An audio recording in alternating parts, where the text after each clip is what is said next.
item on the agenda is the South Kingstown Water Supply System Management Plan 5-year update.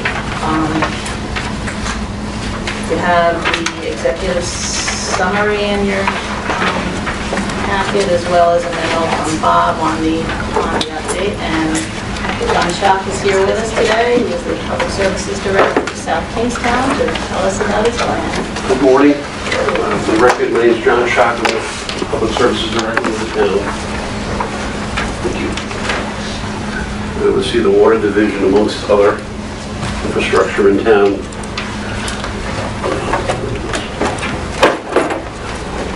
So I try to keep this on a high level, but if there's any specific questions as we go along, feel free to ask. So just by way of background, there's actually 5 water utilities in town.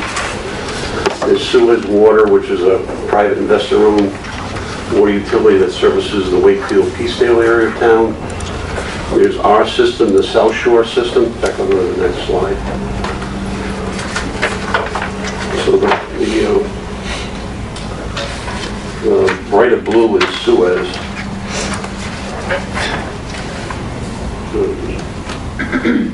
Doesn't like it on the screen. Okay. So that's Suez is the brighter blue. The darker blue is the South Shore area. That's the town system. We also own the Middlebridge System, which is the yellow over along the west side of Narrow River.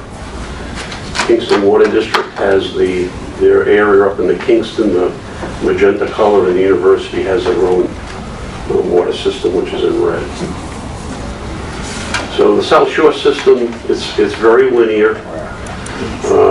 Starts in East Matunic over in the Snug Harbor area. It works its way over to the Charleston town line, primarily south of Route 1. But we do service a small area of Perryville that we extended water a number of years ago because of a leaking underground storage tank issue.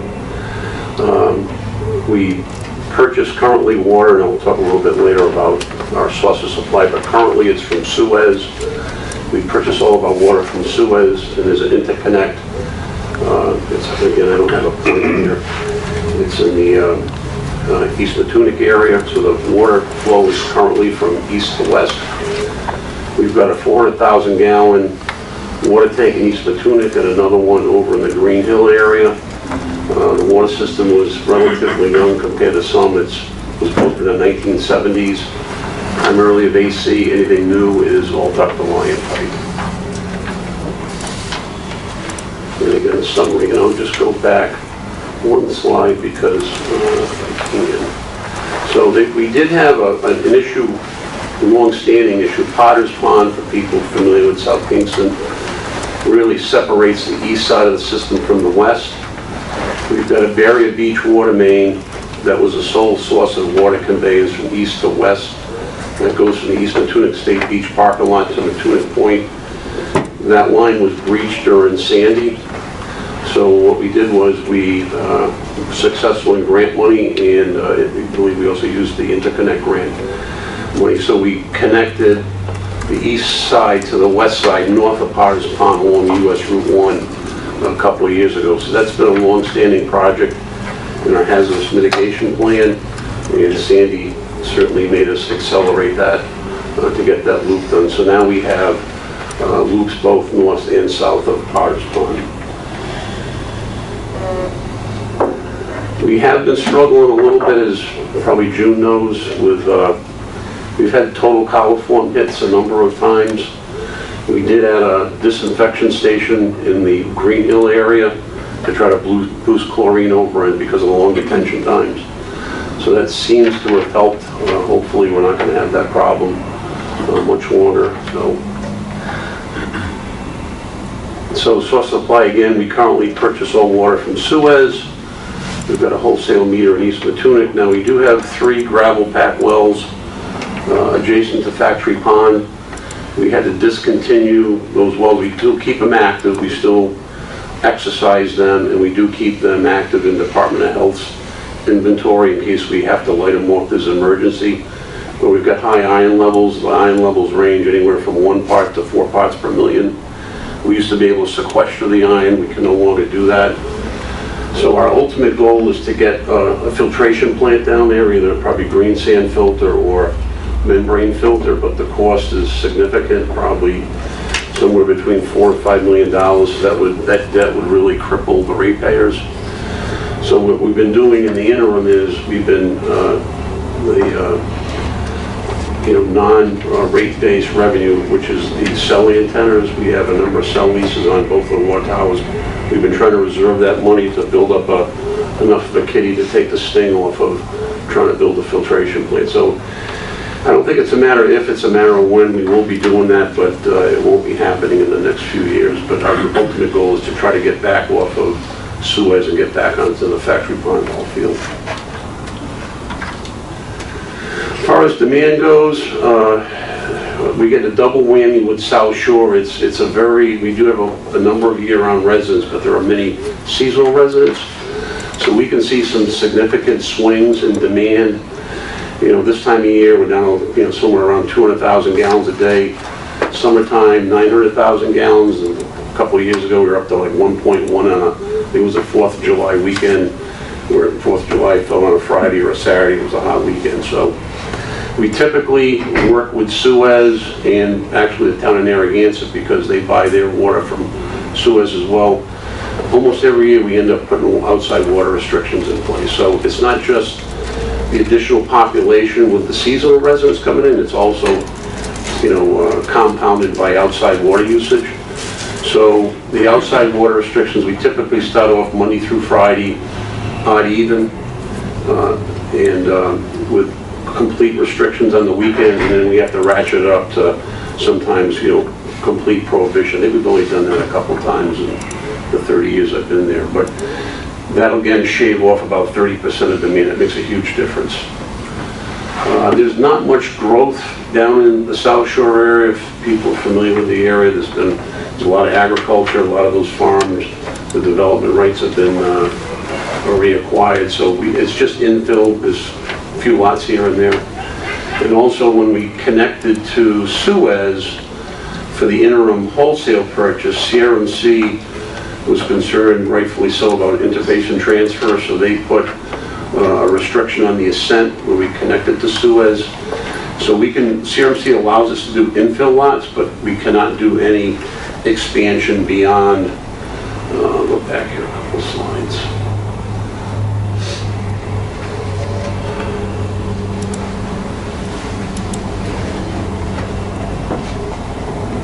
So if you look at the blue area, we can't expand beyond the dark blue area. So there's a prohibition for that. Anything that's vacant within the blue area, the dark blue area we can do, but we can't expand beyond it. Again, that restriction will likely be lifted once we get our filtration plant designed, constructed, and online, and we'll get off of Suez. So South Shore Enterprise Fund, no debt service, relatively small compared to probably some utilities. Virtually almost all residential.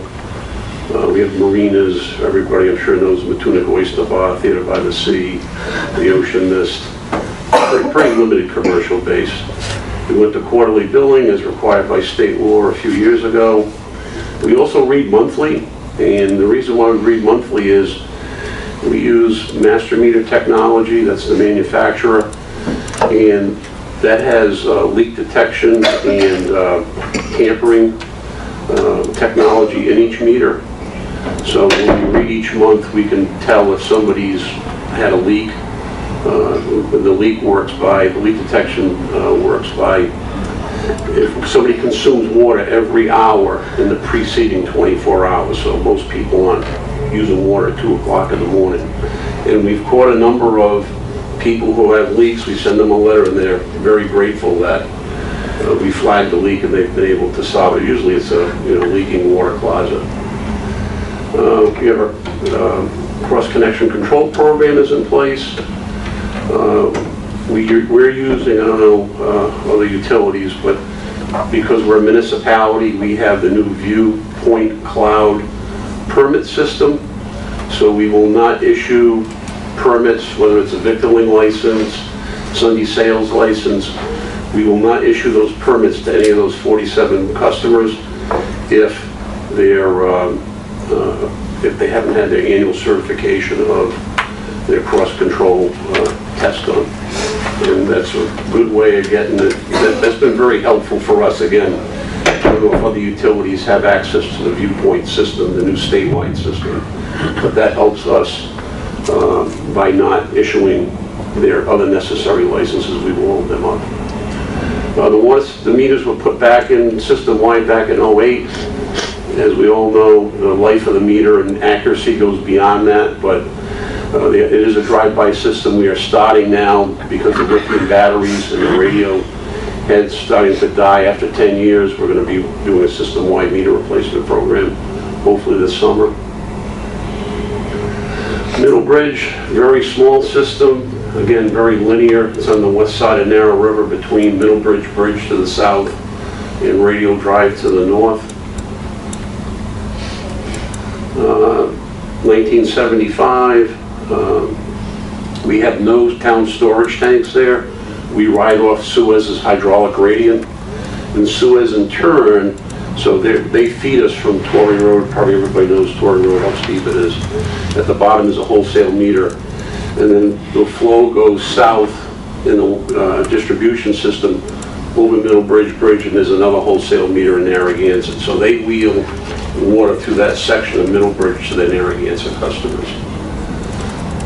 Again, Suez source of supply. We've never had a source of supply there, nor do we see the need for one. More year-round than South Shore. There, we do have some seasonal people, customers. Again, really small. There's only, I think, 280-something customers. About 35,000 gallons a day in the winter and 65,000 in the summer. Again, very little land for development beyond the distribution system. Again, because we're in a SAM restricted area, any main extension would require CRMC approval. Similar to South Shore, no debt service, 288 customers, 0 commercial, quarterly billing, same thing. And there's no CCC program there because we have no commercial users, it's all residential. That's it. That was my force main break. Thanks, Leanne. Yeah.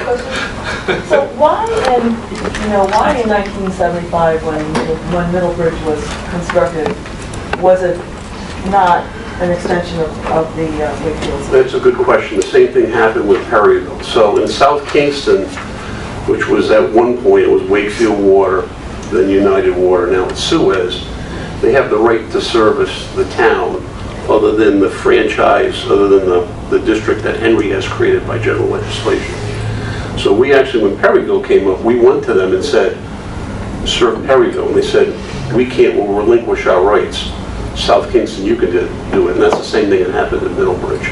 I would prefer that to be Suez, to be honest with you. We can't, but it's their water anyway, so why couldn't they?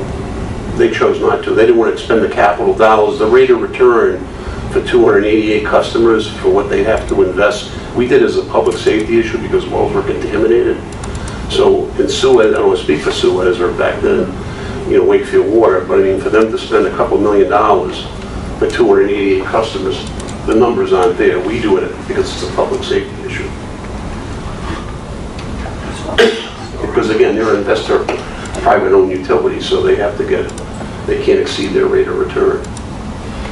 So, I mean, to me, that Middlebridge, we've talked to them a number of times to say, pay us for the value of it, we'll sell it to you. But again, they're restricted on their rate of return, so the numbers it doesn't make sense for us to have it, but we have it because we put it in because of public safety, just as we did for Perryville for public safety. We have leaking underground storage tank.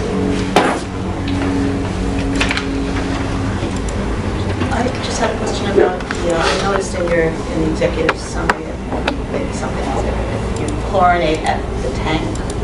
Chlorinate at the greenhouse, that's new. But do you have a full disinfection system? Do you maintain a residual? So we ride off of Suez's, that was, so we've been, trying to work on it to make sure they keep our residual high in the east end, but the detention time from the east to the west is so long we're losing the residual over in the west end. That's why we put a disinfection system in the west end. It's not just the tank, so it's... It's for the whole area, yeah.